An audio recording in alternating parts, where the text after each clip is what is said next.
PDD. Akhirnya kita sampai juga di episode dimana Richard Enson ngomongin PDD. Udah banyak banget yang nge-DM kita ya.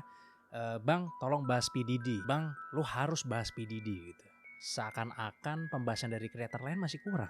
Hari ini saya sengaja memakai baju putih karena PDD ini terkenal dengan pestanya yang mengharuskan orang-orang yang mau datang ke pestanya memakai baju putih. Karena siapa tahu saja setelah melihat video ini, PDD yang tersebar di Indonesia yang jarang dibahas mengajak kita ke partinya. Astagfirullah. Sepertinya saya tidak perlu sebut nama ya, karena kalian sendiri juga harusnya tahu atau bisa cari di Google gitu ya, bahwa orang-orang seperti PDD ini tersebar di seluruh dunia guys. Bahkan di Indonesia pun ada juga gitu. Setelah Jeffrey Epstein tertangkap, terus habis itu ada juga salah satu produser di Hollywood yang terkenal tertangkap juga. Sekarang giliran PDD. Tapi yang bikin mind blowing ini sebenarnya, karena PDD ini adalah seorang rapper. Seorang rapper itu kan terkenal dikelilingi banyak wanita seksi, ya kan? Dan seakan-akan siapa sih yang nggak mau sama rapper gitu kan, pakai kalung emas dan lain-lain. Kita sendiri agak kaget gitu ya, karena identitas yang terkesan seperti bad boy ini, bahkan rekordsnya dia sendiri aja namanya bad boy. Ternyata penyuka sesama udah gitu kadang suka sama bocil lagi. Kasus ini sangat seru dan tidak ada risikonya ya untuk membicarakan kasus PDD gitu, karena orangnya jauh gitu di Amerika ya kan. Ya paling kalau yang kita takut adalah Pak Deddy ya. Kalau Pak Deddy itu kita agak takut emang, karena logonya sendiri ada di sini. Tapi tentunya PDD dan Pak Deddy itu sangat berbeda jauh ya, karena PDD itu adalah orang yang sangat pembohong. Di depannya dia kelihatan seperti bad boy ya kan, gayanya dengan wanita-wanita, padahal sebenarnya dia suka sesama jenis. Kalau Pak Deddy kan memang dia sampai membuat konten khusus untuk wanita-wanita muda yang itu tandanya dia jujur dengan kontennya. Jangan. Daripada berlama-lama mendingan langsung aja kita mulai. Selamat datang di special edition dari Di Atas 12.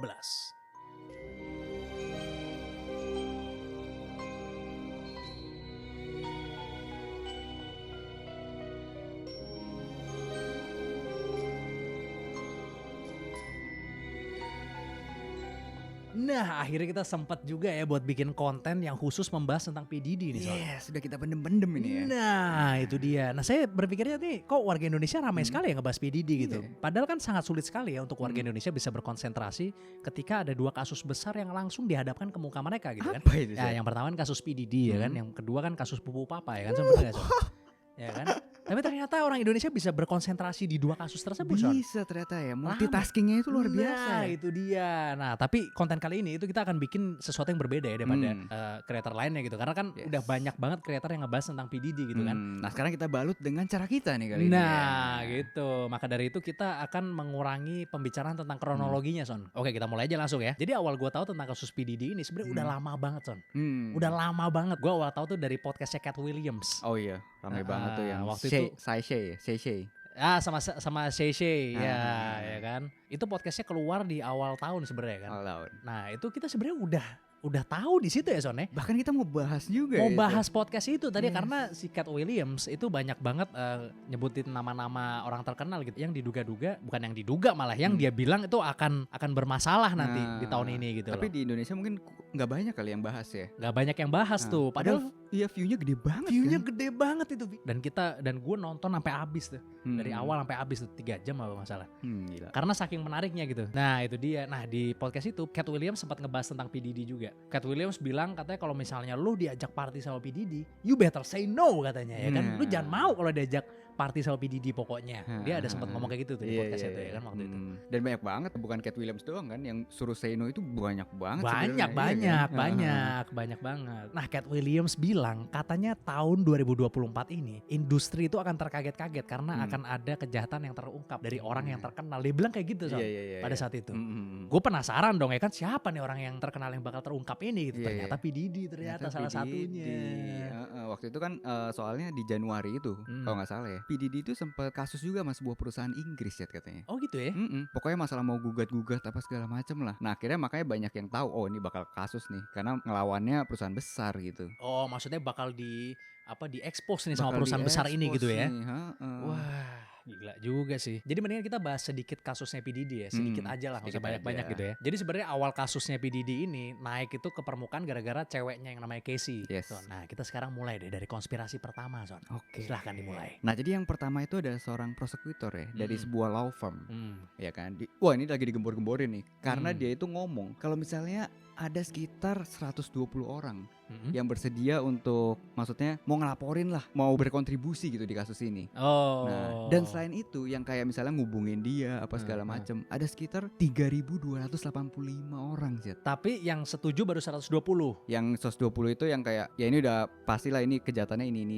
Oh, ini. yang Tapi emang udah terbukti ya yang gitu udah ya. terbukti. Nah, tapi yang menghubungin dia itu sebanyak 3.000-an orang 3.000-an itu. orang ya. Dan 25 orang diantaranya itu yaitu di bawah umur. Wah, dari 120 tadi. Dari 3.200. Oh, dari 3.200 tadi. Dari 3.200. Nah, itu dia bakal ngasih tahu semuanya, ya kan? Kayak ngegemborin nama yang bahkan lebih terkenal lagi dibanding P. Diddy. Itu prosekutornya udah ngomong kali itu.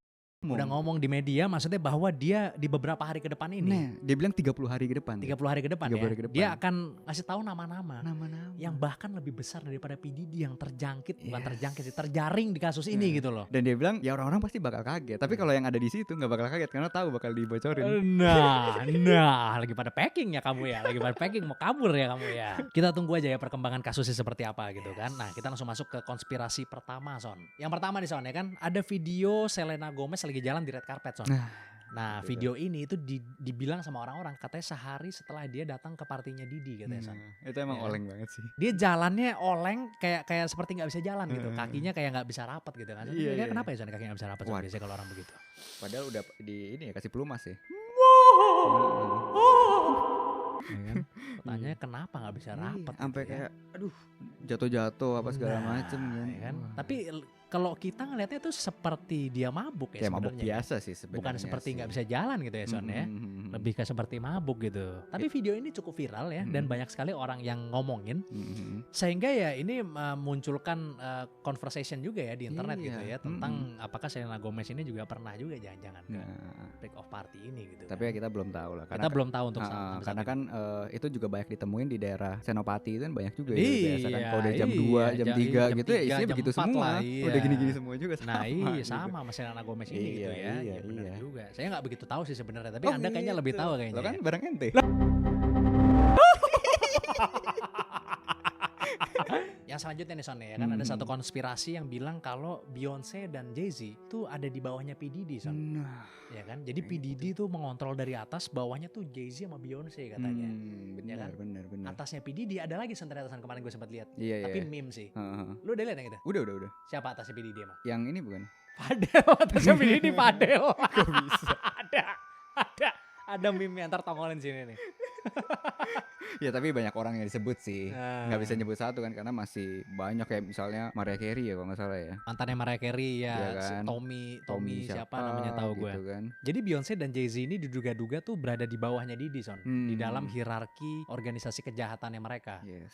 Ya, sehingga membuat Beyonce dan Jay-Z itu punya power dan membuat Beyonce ini jadi pick me nih di setiap award di sana ya kan. Nah, iya, harus selalu disebut namanya dia. Nah, ini konspirasi yang selanjutnya ya kan. Nah. Jadi katanya di setiap award kalau yang menang itu bukan Beyonce, itu harus nyebut nama Beyonce, Son, katanya, Son, di atas panggung, Son, ketika menerima award tersebut. Padahal dia ini udah maksudnya rekor terbanyak kan Grammy Awards itu dia terbanyak. Terbanyak kan? ya. Masih aja kayak gitu ya.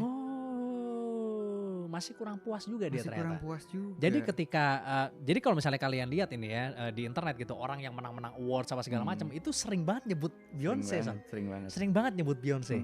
Ya contohnya kayak Adele, Nah, terus ada Lizzo, Nah, ya kan? cuman ada satu, Son, yang nggak ngomongin Beyonce, Son. Iya. Taylor Swift. Nah, Ini ke konspirasi yang selanjutnya ya kan. Katanya Kanye itu pada saat Taylor Swift menang award ya kan, dia nggak ngomongin Beyonce sama sekali pada saat itu. Sehingga Kanye naik ke atas panggung, ngerebut mic-nya si Taylor Swift ya kan. Terus habis itu si Kanye bilang katanya, sorry saya pinjam bentar mic-nya.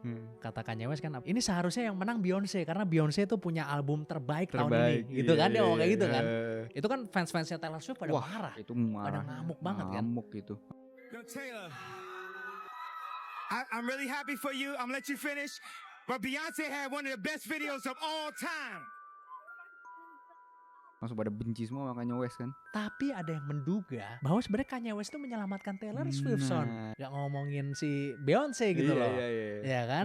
Sejak tahu itu, wah gila. Gue respect sih sama si Kanye West sih. Iya, tapi ini kan masih konspirasi sekali lagi kan. Iya. Antum jangan langsung percaya dong ya kan. Ini salah satu teori lah gitu kan. Katanya Kanye itu naik ke atas panggung bukan untuk mendiskreditkan Taylor Swift, tapi untuk menyelamatkan Taylor Swift justru karena Taylor Swift gak ngomongin Beyonce. Dan yang gokil kan di sini Kanye West katanya balik lagi kan. Maksudnya pas dia si P Diddy udah ditangkap, tiba-tiba dia muncul videonya. Lu lihat gak sih videonya? Dia jalan di airport. Iya, yang jalan di airport di Jepang ya masalahnya. Kayaknya China deh kalau gak salah deh. Ya pokoknya orang Asia deh nama airportnya. Saat datang itu bener-bener vibes-nya kan Kanye West banget kan. Kalau dulu kan banyak konspirasinya kan, oh ini bukan dia. Tapi di video itu kayak semua orang tahu dan ngerasa gitu kalau itu yang beneran dia. Karena kan gayanya dia banget kan. Terus bajunya juga baju normal udah. Dan gak pakai masker tutup muka apa segala. Brewoknya juga cuma segitu gitu kan. Cuma segitu. Wah, gokil.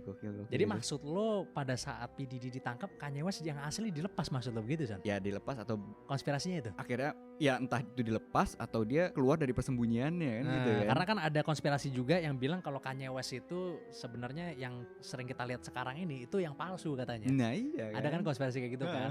Yang aslinya nggak tahu di mana katanya. Sekarang aura ya Kanye Westnya keluar banget sih. Aura-auran kali, bukan aura kali. Terus habis itu ada lagi nih satu konspirasi nih soalnya kan. Kanye West tuh ngeluarin sebuah video klip dari salah satu lagunya yang judulnya Famous Son. Nah, ya kan? Itu di tahun 2016 ya. Nah, video itu kayak memperlihatkan kondisi di mana sekumpulan artis dan politisi itu tidur di atas kasur yang berwarna putih, Son, nggak pakai baju semuanya. Nggak pakai baju, semua putih, spraynya putih, selimutnya putih. Dan itu kayak apa ya namanya ya? Dimirip-miripin sama selebritinya gitu kan? Iya. Sebenarnya bukan selebritinya, tapi dimirip-miripin bukan orang aslinya lah. Nah, bukan orang aslinya yang tidur di situ. Soalnya di atas kasur itu kayak ada Donald Trump misalnya. Ada Taylor Swift, ya kan? Terus Chris Brown, ya kan? Kim Kardashian. Tapi semuanya itu bukan orang aslinya. Bukan orang aslinya. Cuman dimiripin doang. Mirip doang. Iya. Yang bikin geger nih Son, ya kan? Potongan dari video klip itu yang di atas kasur itu disamain sama fotonya White Party-nya P Diddy, Son. Ada Son yang orang-orangnya sama-sama tiduran di atas kasur warna putih juga, Son. Itu sama banget, Son, katanya, Son. Sama banget, Son, menurut orang-orang, Son. Gila. Jadi katanya lagu Famous ini video klipnya itu inspirasi dari Freak of Party-nya si P Diddy ini, Son, katanya, Son. Dan sekarang kalau kita cari videonya tidak ada, Son. Udah nggak ada di YouTube. Nggak ada di YouTube. Nggak usah di YouTube, kayak di Twitter gitu susah banget. Susah banget kita nyari videonya, kemarin susah banget ya. Di TikTok juga susah. Kayak covernya doang aja. Covernya, gitu. Capturean. Tapi gue nonton video itu dulu, karena kan gue suka hip hop juga kan. Gue nonton juga tuh video Famous itu dari zaman dulu. Ente kan emang demen deh itu kan yang nggak pakai baju nah, gitu. Nah itu kan kalau itu ente, kalau itu yang kalau saya kan karyanya saya. Yang kayak lagu-lagunya. Yang kayak video klipnya yang ini. Siapa namanya? Miyabi. Robin Thicke. Dulu ente sampai download di laptop kan? Nah itu ente itu ente itu. Ada Emily Ratajkowski. Nah, ngapain coba download di laptop? Kayak orang susah aja, kayak buffer lagi aja, ngapain lu itu mah. Itu sih ente gitu, jangan macam-macam deh. Emang saya download itu hanya MP3-nya aja. Iya, WAV-nya WAV. Itu. Lagunya gimana itu? Robin Thicke itu. I know you want it. Oh iya. Nah, gitu lah. Karena saya senang sama MP3-nya, saya ingat lagu Son. Tapi kalau Anda cuman ingat visualnya kan, bener kan? Bener gak? Enggak lah, lagunya. Iya dong. Lagunya bagus sekali. Saya seneng sama lagunya, jadi tahu saya. Terus habis itu ada juga nih konspirasi selanjutnya, Son. Ya kan? Katanya nih, salah satu rapper terkenal bernama Kid Cudi itu mobilnya sampai dibakar gara-gara Kid Cudi ini pernah deket sama Casey Ventura, Son. Di tahun 2012 sih kalau nggak salah ya. Nah, atau ya pacarnya si P Diddy, Casey Ventura kan. Padahal cuma bentar doang, katanya brief doang. Bentar doang. Cuma sebentar langsung dibakar mobilnya. Dibakar. Saya mendingan mundur kalau begitu ya kan. Katanya Kid Cudi. Yang selanjutnya adalah tweetnya Sia. Ya kan. Jadi di tweetnya itu dia itu nulis kata-kata random sebenarnya. Kayak nggak ada artinya, nggak ada konteksnya gitu. Tapi kalau lu ambil huruf-huruf depannya nih, abjad depannya, itu kalau digabung tulisannya Beyonce kidnap me. Atau Beyonce itu menculik saya. Karena gitu huruf kan. depannya itu huruf besar semua ya, Huruf besar semua. Ya kan, tiap kalimat tuh nggak ada artinya, tapi huruf depannya huruf besar semua gitu ya. Ini juga bukan pertama kalinya sih yang nge-tweet itu ya katanya. Jadi ada sebelumnya juga help me kalau Oh iya, gue tahu tuh, ya kan. Ya tapi itu setelah kita telusuri, itu tweetnya itu palsu semua ya. Palsu semua nggak ada yang benar. Si Sia ini nggak pernah nge-tweet kayak gitu. Ya kenapa orang-orang banyak yang kait-kaitin sama Sia ini? Karena Sia ini dulu konspirasinya itu katanya pernah disekap untuk nulisin lagu kan. Iya, terkenal banget tuh konspirasinya dulu tuh. Kan Sia ini kan sebenarnya kan penulis lagu awalnya kan. Yes. Dia bukan musisi yang beneran sebenarnya. Dia tuh baru musisi itu baru sebenarnya kan. Iya. Dulunya dia penulis lagu. Nah, katanya ada konspirasi yang bilang bahwa Sia ini disekap sama Beyonce, Son. Karena dia sempat ngilang lama waktu itu ya kan. Di publik tuh Sia tuh nggak seperti jarang sekali nongol. Ya kan? Maka dari itu orang-orang merasa ini Sia ini kemana sih sebenarnya?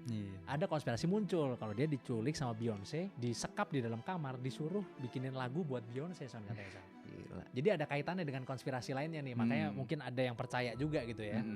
Ya karena kan sejauh ini semua case ini sebenarnya berawal dari konspirasi teori kan. Tapi gara-gara P Diddy ini kebongkar, jadi anggapannya wah ternyata bener yang diomongin. Ternyata konspirasi bisa bener ya, Son, ya. Iya, ternyata bisa bener. Ternyata bisa bener. Konspirasi selanjutnya adalah kematian Aaliyah. Ya, karena kan dia muncul juga di salah satu lagunya J. Cole kan. Nah, yang Sinos itu. Iya, rest in peace Allah ya gitu kan. Nah, itu dia muncul di situ karena dia kematiannya sangat misterius ya. Karena kan dia itu orang-orang bilang dulu itu dia lebih terkenal dibandingkan dengan Beyonce. Lebih terkenal dari Beyonce. Emang dia lebih dulu sih daripada Beyonce mulainya tuh. Lagi naik-naiknya, lagi peaknya, jebret tiba-tiba kecelakaan pesawat. Nah, itu banyak banget konspirasinya. Bahkan sampai sekarang ini masih kayak keluarganya juga mau mulai ngebuka lagi kasusnya ya kan si Aaliyah ini, karena dia ini posisi waktu itu dianya itu lagi mabok ya kan?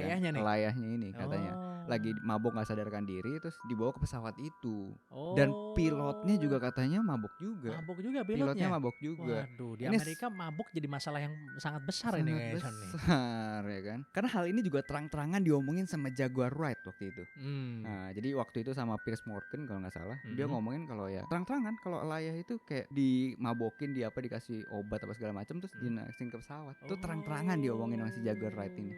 Gila. Karena dengan meninggoynya Aaliyah ini, Beyonce itu jadi naik ya, Son ya. Setelah itu ya. Kesannya kayak Beyonce ini next in line. Setelah Aaliyah gitu kan. Aaliyah selesai, Beyonce tiba-tiba muncul ke permukaan. Untuk mengambil tahtanya lah kasarnya gitu kan. Iya. Maka dari itu ada orang yang berkonspirasi ya bahwa memang Aaliyah ini memang di kill ya kan supaya Beyonce bisa naik gitu ya. Iya, itu dia. Lebih tenar lah dari dia kan. Ada juga sih sebenarnya, Son, konspirasi serupa gitu ya kan. Tapi beda yang di kill peraturan ini, Son. Peraturan dan hukum gitu, Son. Iya, supaya anaknya bisa naik aja. Ada juga tuh, Son, begitu, Son. Sama-sama sih di kill juga. Ada juga yang dihapus dari aturan chat. Ada juga. Oh iya benar juga. Iya kan? Benar juga. Nah, konspirasi selanjutnya ada juga dari lagunya si J. Cole ini, ya kan? Si Michael Jackson kali ini kan. Michael Jackson Alsia ya. Alsia ya. Iya gitu kan. Nah, itu juga sekarang Michael Jackson karena ada sebuah video game itu di tahun 1995 kalau nggak salah ya. Jadi Michael Jackson ini bekerjasama dengan Sega kalau nggak salah pada saat itu untuk membuat video game. Jadi isi gamenya tentang Michael Jackson tuh menyelamatkan bocil-bocil yang ada di sana dari penjahat bernama Black Hats sebutannya. Nah, jadi pakai kayak apa? Kulit hitam nih berarti. Baju hitam apa segala macam. Pokoknya Black Hats lah. Yang penjahat-penjahat atau Black Hats-nya ini dikelilingi oleh nah itu anggapannya dia lagi nyindir-nyindir masalah P Diddy ini. Berarti kulit hitam nih orang ini berarti nih? Enggak, ini sebutannya aja Black Hats. Tapi ada kayak orang kulit putih apa segala macam campur aja gitu. Oh iya. Nah, konspirasi selanjutnya ini dari kalangan selebriti juga, yaitu Wendy Williams. Nah, buat yang nggak tahu dia ini kayak host ya. Suka naik gunung bukan? Suka naik gunung. Beda. Cagur yang cagur bukan? Bukan. Restoran hamburger bukan? Bukan Wendy's kalau itu. Dia ini seorang host kan yang sangat terkenal dari tahun ya 90-an mungkin ya. Sangat terkenal banget kan sampai sekarang sih udah enggak ya, udah pensiun ya gara-gara penyakitnya dia kan. Iya, Wendy Williams ya. Wendy terkenal Williams banget dulu ya. Karena demensia masalah waktu itu. Nah, dia ini di episode ini kan dia lagi manggil bintang tamunya itu P Diddy kan. Ya kan? Dan sebenarnya Wendy Williams ini sangat terkenal karena dia ini banyak ngomentarin atau bawa-bawa P Diddy karena dia sangat benci dengan P Diddy ini. Oh gitu ya? Iya. Ya kan, karena menghancurkan karir dia lah apa segala macam katanya gitu. Pernah menghancurkan karir lah gitu ya. Katanya. Nah, pas di episode ini manggil si P Diddy ini, dia itu sempat ngomong kalau si Wendy Williams ini lagi ceritain tentang anaknya yang berumur 16 tahun lah. Anak cowoknya gitu kan. Ya dia sebagai seorang ibu lah apa segala macam. Nah, tiba-tiba si P Diddy ngomong, "Oh iya, itu gue tadi ketemu di backstage." Gitu kan, itu kan anak lu segala macam. Dia itu langsung reaksinya kayak, "Wah, kayak kaget banget lah, Set. Kaget, Kayak ketakutan gitu ya. Ketakutan, kaget gitu. Sampai ngomong patah-patah apa segala macam. Oh, Saking gitu? kayak kagetnya gitu. Waduh, ini takut dia apa-apain kali atau Iya. takut apa gitu kan. Nah, itu dia. Ngeri juga sih emang kalau Ngeri. punya anak ketemu sama P Diddy lu gimana sama anak lu ketemu sama P Diddy gimana? Ngeri Ya kan? banget sih. Ngeri banget Ngeri sih. banget iya sih. sih. Apalagi Takut. anak-anak masih bocil kan. Iya, di bawah umur lah Di ibaratnya bawah ya kan. umur. Terus ada juga tuh salah satu video ya kan di mana Kevin Hart itu muncul freak off-nya Didi ini. Terus dia jadi MC gitu Son di situ Son. Jadi MC dia di situ Son. Jadi berdua sama P Diddy gitu. Kan si P Diddy ini sebenarnya suka ngomongin freak off partinya ini sebenarnya. Iya. Cuman dia kayak cuman ngasih tahu sedikit-sedikit doang gitu Son. Kalau selentingan partinya doang. ini cool banget, keren banget gitu kan. Dia nggak bener-bener ngasih tahu apa yang terjadi di situ sebenarnya. Nah, ada satu video ini dari zaman dulu sebenarnya videonya. Itu Kevin Hart lagi nge-MC bareng sama P Diddy. Ya pokoknya ngomentarin apa yang terjadi di situ lah. Nah, nggak lama si Usher datang Son ternyata Son.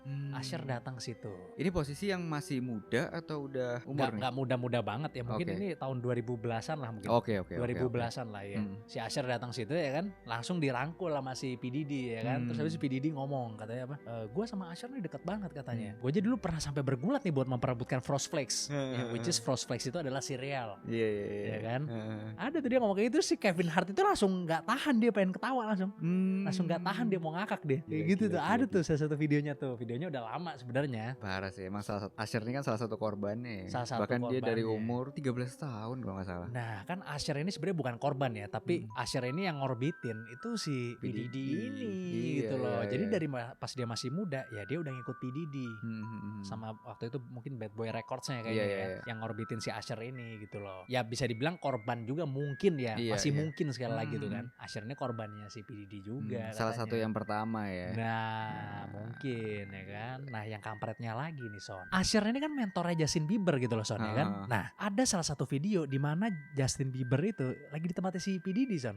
Ada Son ya kan. Emang sering kan dulu kan. Namanya 48 Hour Watch katanya. Jadi dia nginep di tempatnya P Diddy selama 48 jam Son.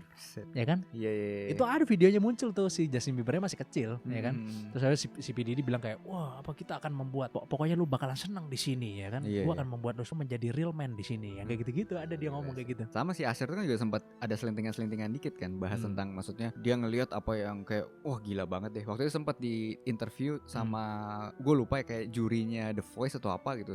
Di interview gitu. Oh, yang ini ya, yang lo mau nggak kalau anak lo diketemuin sama Didi gitu ya? Kalau lo punya anak bakal lo ketemuin sama Didi nggak gitu ya? Salah satunya. Iya, ada tuh gue lihat tuh juga. video tuh gitu tuh. Terus dia jawab, wah no gitu katanya. No, tapi Justin Bieber dibawa Son ke situ Son.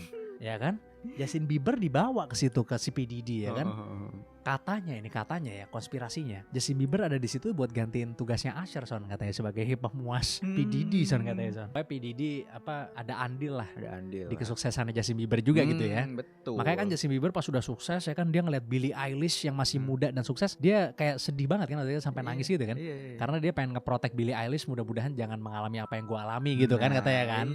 Pokoknya banyak lah video kayak Justin Bieber sama P Diddy gitu kan. Kayak misalnya pas si Justin Bieber pokoknya lagi di sama Jimmy Kimmel gitu-gitulah, tapi gue lupa siapa pastinya. Ya itu kayak dia sempat nyinggung dikit masalah si P Diddy, entah kayak yang sesuatu yang kayak pengen diumpetin lah. Terus si P Diddy yang ngomong, ini kasarnya ya, bukan spesifik ya. Kayak misalnya dia ngomong kayak bukan secara eksplisit bukan gitu. secara eksplisit lah dia ngomong kayak misalnya, wah lu kalau ngasih tau kayak gini ya jangan di national TV dong. Sesuatu yang barengan sama brother Didi ini jangan diomongin di national TV dong. Langsung mingkem. Jadi apa kayak ancaman lah ya, dalam tanda kutip ya, ancaman lah ya. Langsung mingkem tuh P si Diddy Bieber. Wah gila juga sih, kasihan juga si Justin Bieber emang. Si P Diddy ini bukannya tanpa musuh Son ya kan. Banyak juga yang kesal sama dia. Contohnya kayak Eminem, 50 Cent ya kan. 50 Cent. Itu pada kesal sama dia Son gitu loh. Bahkan di lagunya Eminem itu banyak banget nyanyiin lagu P Diddy gitu kan. Maksudnya bukan nyanyiin lagu P Diddy, di lagunya Eminem itu banyak banget yang ngomongin tentang si P Diddy gitu kan. Kayak diplesetin lah kayak P Diddy. Nah, gitu kan. iya kan. Diddy jadi Diddy. Iya, gitu kan dia emang pinter bikin lirik kan. Keren banget kan kalau bikin lirik. Cuman ya kita nggak bakal ngebahas satu-satu ya soalnya karena itu udah banyak sekali yang bahas, jutaan orang mungkin. Jutaan orang mungkin yang bahas yang essay bosan gitu ya, bosan ya. Tapi pokoknya intinya banyak lah lagunya Eminem yang ngebahas tentang P Diddy gitu. Terutama Eminem juga pernah bilang juga bahwa P Diddy ini bertanggung jawab atas meninggalnya Tupac ya kan. Iya. Tupac Shakur gitu. Dan mereka berani juga karena ya nggak ikut partinya dia juga kan. Jadi apa yang mau dibongkar gitu kan jadinya. Itu dia. Jadi mereka kesannya jadi whistleblower di sini. Whistleblower gitu kan. Tapi sekali lagi ya soal apa involvement P Diddy di kasusnya Tupac Shakur itu udah banyak yang bahas. Banyak. Jadi kita nggak bahas lagi di sini ya. Pokoknya intinya banyak orang yang mencurigai bahwa P Diddy itu sebenarnya yang ngatur pertarungannya antara Tupac sama Notorious B.I.G, Biggie ya kan. Biggie kan kena juga kan. Iya, Biggie kena juga. Nah, bahkan sampai dicurigai yang menghabisi itu ya P Diddy ini. Sama kayak yang Biggie ini kan. Mereka kan barengan di dalam acara kan. Oh, yang di stikerin ya? Iya, di stikerin. Iya. Jadi mereka pisah mobil. Jadi di stikerin mobilnya si Biggie ini supaya sebagai tanda pas drive by itu ya kenainnya si Biggie. Nah, kan bisa jadi orang yang disewa sama dia untuk menghabisi Biggie itu nggak tahu ya kan. Mobilnya Biggie itu yang mana, bener gak? Bener. Ditandain pakai stiker. Nah, terus habis itu ada juga video Son, mungkin lo udah pernah lihat nih ya kan, P Diddy itu diloncatin sama pemain NBA Son, ya kan, terus habis itu diliatin mukanya P Diddy reaksinya kayak gimana, ternyata P Diddy reaksinya adalah melihat ke atas seperti ini Son, ya kan. Jadi kelihatan kayak lagi merhatiin selangkangan si pemain NBA-nya itu Son, ya kan. Itu main viral juga tuh. Nah terus habis itu kan banyak video-video yang beredar tentang bunkernya kan, yang di bawah mansionnya itu kan. Katanya di bawah rumahnya tuh ada bunker katanya ya.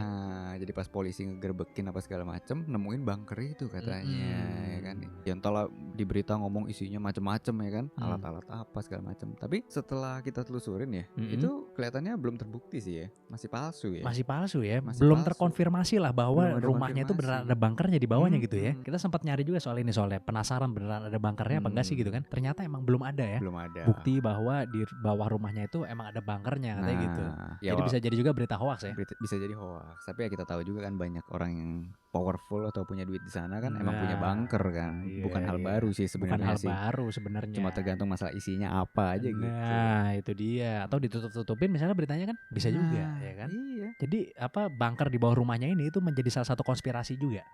Karena belum ada buktinya. Belum ada buktinya. Sama satu lagi nih ada konspirasinya nih dari Eddie Griffin. Oke. Dia bilang kalau misalnya penggerebekan itu atau penangkapan P Diddy itu katanya settingan sih. Itu ya. Nah, jadi dia sempat sebut nama juga kayak misalnya si Clive Davis sama petingginya Universal Music. Nah, itu bilang kalau mastermind-nya sebenarnya mereka. Karena pada saat penggerebekan itu kan ada banyak mobil-mobil armor truck segala macam kan. Sama drone-drone apa segala macam. Jadi semuanya itu udah disiapin semua. Padahal sebenarnya kan penggerebekan kejahatan itu kan nggak mesti sampai sefantastis itu gitu pemberitaannya kan. Medianya. Jadi kesannya emang udah disetting biar di blow up beritanya. Di blow up. Jadi kayak disiapin drone buat perekaman media semuanya sampai pas mobilnya datang apa segala macam mulai datang itu ada semua di situ. Makanya dipikir wah ini udah pasti settingan ini.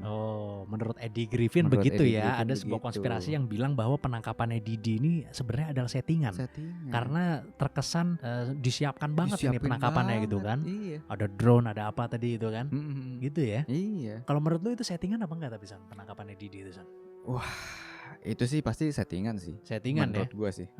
Kayak anggapannya kekuatan yang lebih tinggi dari itu udah pengen dah lah saatnya switch orang ganti orang. Dia kan udah 3 dekade kan bisa dibilang kan. Iya, udah lama banget megang kekuasaan lah ibaratnya gitu ya. Iya. Udah saatnya ganti orang lah. Gitu. Kebanyakan blundernya kayaknya nih. Nah, gitu kan. Atau mungkin dia nyenggol penguasa ya kan? Bisa juga sih. Salah satunya yang dibilang pengusaha Inggris itu bisa jadi kan salah satunya itu juga. Oh iya benar juga tuh. Ya sama ada satu lagi, ini perusahaan bukan perusahaan Inggris tadi, tapi beda nih. Nah ini masih sangat konspirasi karena hubungannya mungkin bisa dibilang lumayan jauh ya. Gak ada hubungannya dengan dunia entertainment nih. Perusahaan apa itu? Nah ini 23andMe sih. Kemarin gue lihat itu boardnya pada mundur semua. Nah semua direkturnya itu mundur semua pada saat pas penangkapan P Diddy ini. Kebetulan kali itu. Kebetulan, tapi ya jadi akhirnya banyak yang cocok logi. Kalau salah satu co-founder dari 23andMe ini punya hubungan dengan orang Google sih, Sergey Brin. Maksudnya ininya suaminya kali. Suaminya orang Google ya, Sergey Brin ya. Sergey Brin, dan dia punya sisters. Ya anggapannya saudaranya dia, CEO-nya YouTube juga. Gitu. Hubungan sama Didi apa ya? Saya dari gitu. Hubungan sama Didi apa jadinya? Ya pada akhirnya cocok logi kan bertepatan banget sama pas tanggal penangkapannya itu kan. Berarti nggak ada hubungannya tadi dia ini Google apa? Nggak ada? Nggak ada sih. Maksudnya kan bisa jadi itu adalah kekuatan yang nge-backing si Didi kan. Makanya ya lepas aja gitu, cabut. Karena kan si 23andMe ini kan baru kasus juga kan. Iya. yang dia ngebocorin 7 juta data DNA itu kan. Nah, jadi 23andMe ini adalah perusahaan yang ngambil DNA kita ya, maksudnya customer yang mau tahu apa dia punya bakat penyakit atau apa gitu, datang ke 23andMe, kemudian diambil DNA-nya lalu dianalisa gitu ya. Kira-kira bakal ada penyakit bawaan nggak misalnya gitu-gitu ya. Itu yang ternyata bocor datanya itu bocor ya, 7 juta data 7 ya. juta data. Wah, bayarnya juga nggak murah tuh setahu gue tuh. Nggak murah Kayak lah gitu, tes iya. DNA mah. Bocor pula lagi ya. Nah ini terakhir nih, ada pengusaha lagi kali ini. Oke, kali ini pengusaha apa nih? Kali ini pengusaha sangat besar. Wah, ini sangat terkenal pengusahanya. terkaya di dunia aja. Sawit bukan? Bukan. Oh bukan. Itu kan di sini aja. Oh. Ini di dunia aja. Oh oke. Di dunia itu Elon Musk. Elon Musk. Kenapa Jadi, dia? sempat berita muncul orang up lagi, orang naikin lagi. Kalau si P Diddy ini adalah salah satu investor. Pas si Elon Musk itu take over Twitter atau X sekarang. Salah satu investornya. Elon Musk ini ada hubungannya sama si P Diddy. Ya kan karena kan termasuk dekat juga. Waktu itu sempat muncul juga fotonya di tahun 2022 kalau nggak salah. Itu dia ini lagi nonton acara bareng sama si P Diddy, Elon Musk ini. Gitu. Jadi diduga-duga ada kedekatan nih. Ada kedekatan. Bahkan membantu Elon Musk untuk mengakuisisi X katanya. Iya, salah satunya. Disebut kok itu di berita di bulan Agustus 2023 kalau nggak salah. Jangan-jangan Elon Musk nih yang selanjutnya nih Son nih. Wah, ya kan? Saya nggak tahu nih, makanya gue penasaran nih karena di beberapa hari ke depan ini akan ada nama-nama yang lebih besar yang bakal di drop. Nah, itu bakal dikasih tahu sama prosecutor ya kan, di berita nasional news ya kan, orang-orang pasti pada tahu semua dan namanya lebih besar daripada Didi. Gue penasaran kira-kira siapa nih yang masuk di sini ya kan? Masuk nggak tuh kira-kira tuh? Karena udah banyak banget ya artis-artis yang kayaknya involve di partinya Didi ini gitu kan. Iya. Kira-kira begitulah konspirasi yang bisa kita temukan ya Sonai. Dan gue rasa ini udah cukup banyak sih Son. Udah cukup banyak sih. Banyak banget konspirasi yang kita ulas di satu video ini doang gitu Son. Ya kan. Ya mudah-mudahan walaupun agak telat kita ngebahas PDD-nya tapi bisa memuaskan kalian ya. Karena kita emang berusaha untuk bikin something different. Kita berusaha untuk bikin yang beda gitu ya. Pasti. Jadi kalau kalian nonton ini kalian gak sama nonton video yang lain gitu maksudnya gitu. Jadi ada informasi tambahan lah. Kita berharapnya seperti itu. Yes, kalau kalian suka dengan konten-konten kayak gini juga, kalian bisa komen juga apa nih Bang yang mesti dibahas lagi gitu. Nah, itu bisa. Jadi kalau kalian suka dengan special edition, tulis di bawah ya kan. Karena kita akan lihat ya kalau misalnya baik yang suka ya kita akan bikin lagi gitu. Mungkin topiknya lain lagi. Pembahasannya lain lagi gitu ya. Tapi kalau bisa jangan yang di sini-sini dulu ya, jangan ya. Nah, karena syarat dolar kuning ya Son ya. Syarat dolar kuning. Yang which means kita tidak dibayar oleh YouTube. Oke? Kalau gitu terima kasih banyak buat kalian semua yang udah dengerin dari tadi. Jangan lupa untuk komen di bawah karena menurut gue orang yang nonton sampai akhir itu adalah benar-benar yang paling gue hormati lah gitu maksudnya Son ya kan, paling the best itu, paling best of the best. Jangan lupa selalu komen, like dan subscribe video-video kita. Yes, sampai jumpa di special edition selanjutnya dari Di Atas 12.